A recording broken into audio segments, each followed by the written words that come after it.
it feeds the myth that white people are safer when black people are behind bars. Hey lovelies, welcome back to my channel. If you're new here, my name is Belinda Strana. Thank you so much for all the love and support. To my returning subscribers, to those people that share my videos, leave commentaries, and also educate each and every one of us. You guys are the real MVPs. So white-colored people are tired and exhausted while calling out BS, the lies. Like, they are all out to talk about how they have been lied to about people that look like me, and now their eyes are open and and they're willing to actually get it all good this time around. Lovelies, I'm just going to roll the clip as well as some of other stitches I was able to put together. Please leave me your own thoughts in the comment section of what you think of this video, and please do not forget that we do not support any form of bullying and harassment. We are just here for educational and informative purposes. So lovelies, if you've not subscribed to this channel, do your girl a huge favor, and let's dive into it. Trump launched his campaign by calling immigrants rapists. That was a message to a subset of white voters. It was a dog whistle. That comment tapped into the age-old racist fear formula that's been around forever, that people of color, especially men, are violent, hypersexual, and dangerous. That lie has been perpetuated to justify lynchings, often with a white woman claiming she was attacked, justified segregation. It built the prison system. We don't have overfull prisons because of crime. We have them because it feeds the myth that white people are safer when black people are behind bars. And now it justifies cages at the border and in El Salvador. The babies are just collateral damage. We can't have their rapist parents running around loose now, can we? And we're not supposed to say out loud that we're supposed to be afraid of who those little kids are going to grow into. You see that pattern? It's not about crime. It's not about safety. That's a red herring. It's about control. Black people are criminalized through traffic stops, drug laws, and policing strategies that treat skin color as a threat. And racial profiling is a valid way to identify suspects. Immigrants are criminalized with border walls, ICE raids, and detention centers that punish people for seeking sanctuary. If this were about keeping us safe, how would all of those people be the same color? And wouldn't they all have some sort of criminal record? It's not about safety. It's about racism. And when either group, immigrants or black people, speaks up through protests or lawsuits, just tells the truth, they're labeled dangerous. They're treated like terrorists. But the real terrorists are working for the man, the establishment, as we used to say. They're working for the President of the United States. The system Trump is playing into was never designed to give rights to black and brown people. There has never been any intention to make that happen. He has never hinted at it, as his predecessors always did. He sees no reason to pretend anymore. The system was designed to produce labor and silence dissenting voices and distract us from the work that we are doing so that we don't see what's really being done by them. When Trump calls immigrants rapists, he's not just slipping into accidental hyperbole. He's doing what powerful white men have always done, instilling fear to protect their place at the top. Why do you think George W. Bush started his war with Iraq? We were already afraid due to the World Trade Center attacks. It was the perfect time to show how the big, strong president was saving the day, and it was shortly before the election. Why did Trump attack Iran? Well, we're already afraid of what zany antics he's going to perform next. Did you hear that the Pentagon gives him false information so that he won't leak top secret info in his Truth Social tweets? He bombed Iran because he wanted to show us he was a big, manly man after his little parade didn't work out and his feelings were hurt. When Trump calls black communities war zones and says he's the only one who can fix it, that's a sales pitch. It's some art of the deal or some shit. It's a deal that promises white Americans they'll be safe because some other group of people is scapegoated in horrible and inexcusable ways. White people, we've got to stop letting that happen. Calling immigrants rapists is not just exaggeration or Trump being Trump. It's strategy, and it's time to stop pretending we don't see through it. The immigration crisis is about racism. Political racism is about controlling all of us. Political racism guides and feeds cultural racism, and this culture is full of people who refuse to look any closer than, well, they won't look. I post this stuff in hopes of reaching someone who will join the resistance in their community. White people, these things are not happening to us yet, and that's an important reason for us to speak up. Let the powers that be know that you see what they're doing. Let your neighbors know you're on their side. Get curious. What's happening in this country with deportation is just another prime example of how America is an absolutely racist country, specifically against black and brown people. I mean, if you really can sit there and say that America is not a racist country, you obviously live with your eyes closed, your ears blocked, and just ignorance is bliss. Because what's happening right now with the deportations is 1,000% racial profiling.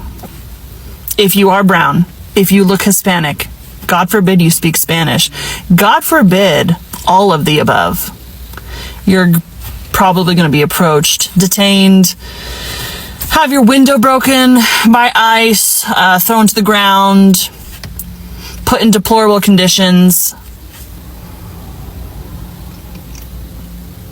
It's sickening. And Trump has just made it okay to be out and proud about racism, and it's despicable.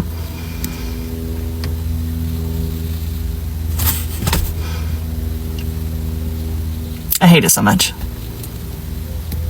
I'm just gonna go ahead and say the thing as a white woman that you're not supposed to say, but racism is just jealousy. It's just pure, unadulterated jealousy. Because you know what I think every fucking time I see a black woman? Jesus, she is beautiful. Good God, look at her skin. It is so pretty. Every time I see a black woman, I'm just like, oh, you know? And that's how I know. And it's also because I grew up around white people, and I know how they are and how they think, and baby, it's just jealousy. Always has been. It was mostly white people today. White people. And I'm not an emotional person. I don't cry. I don't get emotional. I'm emotional right now because I feel for the first time ever a sense of hope to know that every white person out there is not racist, that not everybody supports Trump, because I'm here in Tennessee and that's how it feels sometimes. But today when I looked at those protests, I saw the streets lined with all kinds of people, but the large majority of white people that said this is enough. We are standing up, and it's our time to do for others, to do for those that have been standing behind us for so many years and that have faced so much injustice. Black people have been fighting for years and nothing comes of it. Nothing. They're exhausted. Hispanics can't leave the house. Anybody with brown skin is afraid to even leave the house. So to know that we cared enough today means we're moving in the right direction. And I hope we see this continue, that we stand by our brothers and sisters and fight for them and let everyone know this is not okay. On my walk this morning, I figured out the one thing that will allow his white supremacist red hat base to leave their orange Jesus. The felonies, they don't care. Tax fraud, the racism, the misogyny, questioning the birth of Barack Obama, our first black president, insulting disabled people, mocking our veterans who actually had the backbone to serve our country, unlike that little bitch, Bone Spurs. Cheating on his wife with the porn star while she's at home with their 2-week-old son. Yeah, such Christ-like values, people. The insurrection that led to the death of multiple officers, none of that matters. But if Donald Trump came out as trans today, they would leave the Republican Party within an hour. Because you're a bunch of goddamn bigots. You're the biggest bunch of hypocrites that this country has ever seen. You're a bunch of white supremacists that traded in your white hoods for a red hat. You'll accept any level of morality and decency from an uneducated, morally bankrupt, petulant white man with the IQ of a third grader, as long as he makes your racism and your misogyny and your bigotry feel good. But Paul, being trans is outside of the design of God. Yeah, and everything else wasn't, but as long as they're white, hey, you know, nobody's perfect. So y'all can screw the hell off. You're a bunch of damn bigots. White people would rather lose democracy than give black and brown people access to it. And the way that America is responding to the ICE protests and the Palestinian protests just proves this. Who the state tries to protect and who it tells you is a threat shows you who it was built for. You notice the military was never called in for January 6th, but somehow they're called in for the ICE protests. 2. White people always confuse control with safety. And this is because whiteness believes in a power hierarchy. And this power hierarchy represents a spectrum of color, with white males at the top and everyone else in descending order. Any perceived threat to the control of white males is met with an incredibly exaggerated and emotional response, while real threats to the physical safety of black and brown bodies are considered irrelevant and minimized. And any attempt by the press or others to highlight this threat is squashed. Which leads us to number 3 and what this country was built on, which is white grievance politics is happy to burn down the whole house. From blocking voting rights bills to militarized crackdowns, a huge percentage of white Americans are willing to shrink democracy itself rather than share it and care for all the citizens. Democracy isn't a privilege reserved for a few.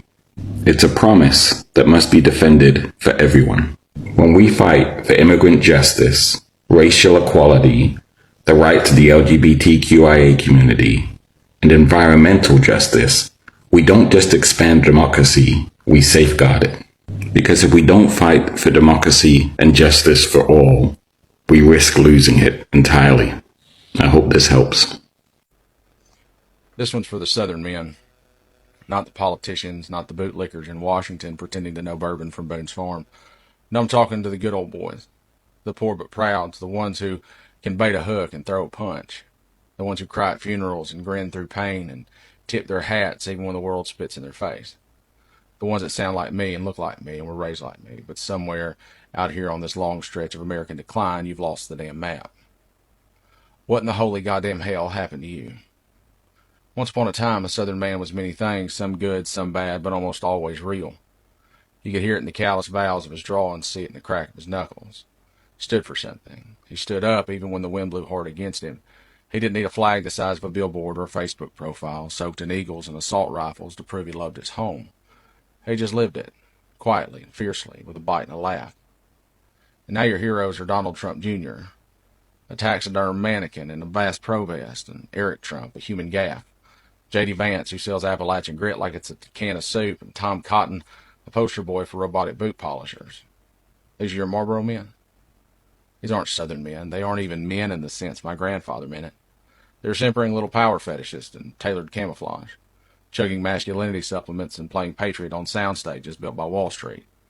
If these boys walked into the Quintet Clubs in Helena, Arkansas, they wouldn't make it past the jukebox. My granddaddy would have squinted at them, growled, and then beat the ever-living dog shit out of them just out of instinct. He barfought like it was a second job, and not because he was proud of it necessarily. He actually rarely spoke of it. But because where we come from, there's a language older than words. And sometimes in a world full of liars and leeches, a fist is just shorthand for don't tread on me. He didn't fight for ego. He fought to defend the sacred ground between the front porch and the bar stool. And if you walked in greasy, smug, and full of yourself, the kind of man who'd lie to the waitress and kick a dog, he made sure you left different than you arrived. Donald Trump is just a New York greaseball with hands softer than an overripe peach and a mouth that runs like it's late to a poker game. His sons are worse. Soulless little guys dipped in deer piss and bravado. Junior, with his desperate little beard and his safari outfit, looks like a guy who tries to start fights at Little League games and calls security if it gets sideways. Eric, God bless him, is the kind of guy you'd hand a hammer and spend the next hour and a half watching him try to unscrew a nail. They're not men. They're just hair-gelled cartoons playing lumberjack. They don't work. They don't serve. They don't sacrifice. They don't build or fix or do a goddamn thing but inherit money and lie about it. And yet somehow these are the new standard by which manhood is measured. My God, how far we've fallen. They exhibit nothing, not one thing that we were raised to believe makes a man. Not courage, not humility, not grit, not loyalty, not strength of heart, or spine, or word. They sweat when it's humid, they pout when it's hard, and they run when it's dangerous. They wouldn't last 5 minutes under a tractor. They wouldn't know how to change their own oil. But don't get me wrong, I'm not saying violence is a virtue or that bar fights make a man. I don't think manhood is some holy grail to be earned through broken noses. That's cheap thinking. That's the kind of thinking they sell now. Packaged rage, televised chest beating, a bunch of cosplay cowboys co-signing each other's insecurities on cable news. Manliness isn't in your fist or your flag decals. It's in the quiet things, the hard things, the true things. And these boys you worship now wouldn't last 5 minutes in the world you walk through daily. The part that turns my stomach is this. A Southern man, a real one, wouldn't stand for how these clowns behave in public, not toward his wife, not toward his daughters, not toward his children or anyone else's for that matter. He damn sure wouldn't let some orange-tinted loudmouth mock a disabled person or insult a widow, brag about assault or spit bile at working folks just trying to get by. His mother would have slapped his mouth clean off for half the things these men say, and his grandmother wouldn't even have wasted her breath. We were raised by steel and iron women in church dresses who carried casseroles in one hand and consequences in the other, and now you fly flags with a man's name on them.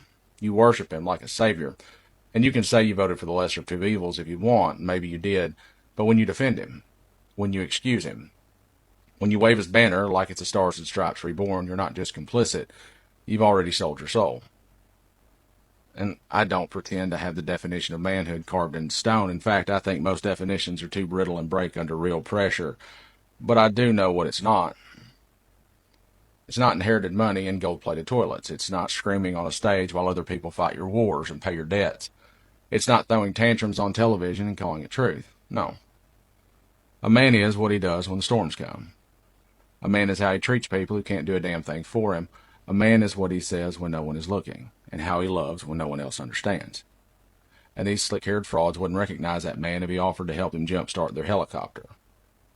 We're the truth tellers. The ones who called out bullshit even when it came from their own side, the ones who didn't kneel to power or party, the ones who didn't want a king, but dared to be goddamn citizens. We have never been perfect down here. God knows the South has blood in its roots and ghosts in its halls, but at least we did have some kind of honor. Raw and flawed, but ours. But now we have cowards playing cowboy and wrapping themselves in Dixie nostalgia while licking the boots of northern con men. If you told my grandfather that one day Southern men would kneel, God help us, before Yankees with gold toilets and fake tans, he'd have thought you were drunk or possessed by the devil. But here we are. Men who once stared down hard times now waiting in line to be knighted by a game show host. You've made a liar of my grandfather. He told me we don't bend, we don't cower. We speak truth even when it's costly, that you measure a man not by the flags on his truck, but by the weight of his word. We stand on dirt, not marble. That a Southern man for his sins never kisses the ring. And now I see you cheer for the ringmaster and beg to be shackled to him. So let me tell you this, from one of your own, from someone who still walks the same black dirt and still sings the old songs, stand up. Stop kneeling for fools. Stop praising cowards. Reclaim whatever dignity that once defined you. Not through cruelty and not through guns or flags or chants, but through truth and courage. Through the goddamn backbone that built barns and fought wars and buried family. You used to be better than this. Hell, we used to be better than this. Don't let it die with you. We're Southerners. We're unfit for crowns. We're too proud to bow and too tough to follow weak men with gold names and borrowed backbones. Let the South be known for its integrity and dignity. Let it remember what we claim to be and not what the world thinks we are. We've proven them right so goddamn often, I'm not sure we know how to prove them wrong. But for the love of God and biscuits, let's try. Defiance till death. I seriously love this. When I saw the first stitch I stitched here, where she was talking about how it's all good when people that looks like me are behind bars, like black people going behind bars is a safety measure to pan-colored people. So in the sense that especially black men going behind bars is a safe pathway for pan-colored people. That means people that looks like me have been categorized to be dangerous type of human. With that being said, locking them in the prison is actually a way of keeping other people safe. You know, when she made this statement, I was so happy that it was actually coming from a pan-colored woman. That means that they know exactly what is going on. They know that this has been happening, but no one is speaking up. There is a stitch I stitched on my other channel, Belinda Vice. You could actually check out this second channel. I stitch so many beautiful, stitches there. And this particular stitch got me so wow. This is just it. So this pan-colored man, did something. I don't know what he really did, but some group of officers was found. They were having a conversation. They were supposed to arrest this pan-colored man who was all out, had been so aggressive towards them. He was like, he was being so loud and so aggressive, and he was refusing arrest. This white man was refusing arrest from police officers. And do you know what these police officers did? God. They were all looking at him. They were all telling him to calm down, calm down. We are going to do this. We are going to charge you for this. Calm down. They were all telling him to calm down, but this man was busy assaulting these officers. And these guys, the police officers, never did a thing. They didn't handcuff him or twist his wrist, at his back. They didn't, use the teaser. Nothing. They were just telling him to calm down, while he was so aggressive towards them. Let's just take for instance, it's actually a black man that was in that situation. All we hear is that they all look alike. When I saw that stage, I was like, this is a typical example.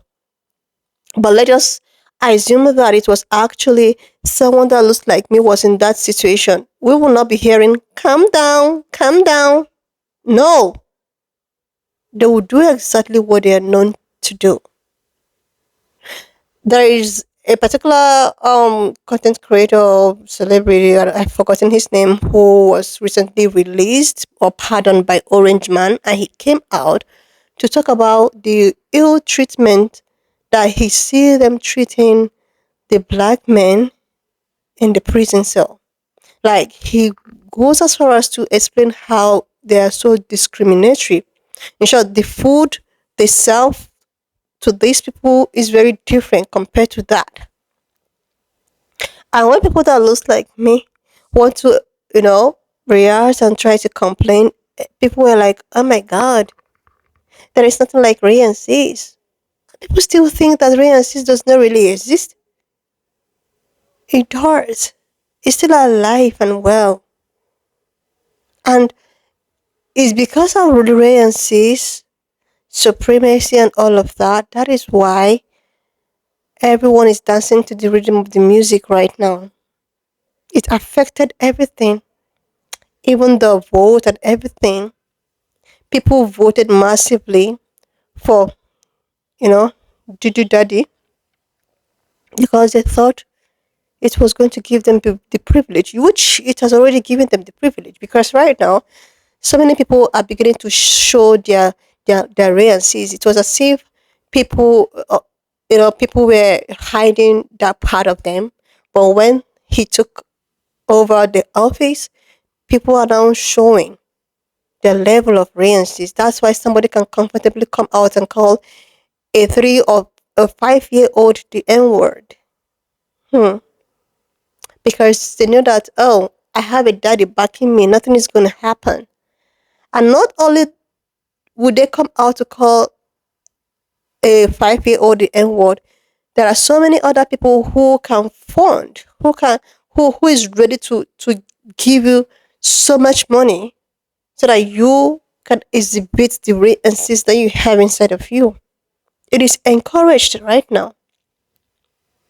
The same thing that these people keep telling you not to use the N word. Myself, I cannot even use it. I cannot. But people just use it anyhow. People become so racist, you know? I like the fact that so many pine-colored people are beginning to wake up, are beginning to see the truth, are beginning to see what people that looks like me have been trying to say or tell them for a very long time. It actually takes someone that is self-aware and is ready to make the world a better place. Anyone lovelies, wanna just leave me your own thoughts in the comment section of what you think of this video. Please do not forget that we do not support any form of bullying and harassment. We are just here for educational and informative purposes. So please subscribe if you are yet to do that. Like, and I will see you lovelies when I upload your own thought in the comment section of what you think of this video. And please do not forget that we do not support any form of bullying and harassment. We are just here for educational and informative purposes. So lovelies, if you've not subscribed, your girl a huge favor to click on the subscription button. Like, and I will see you lovelies when I upload the next one.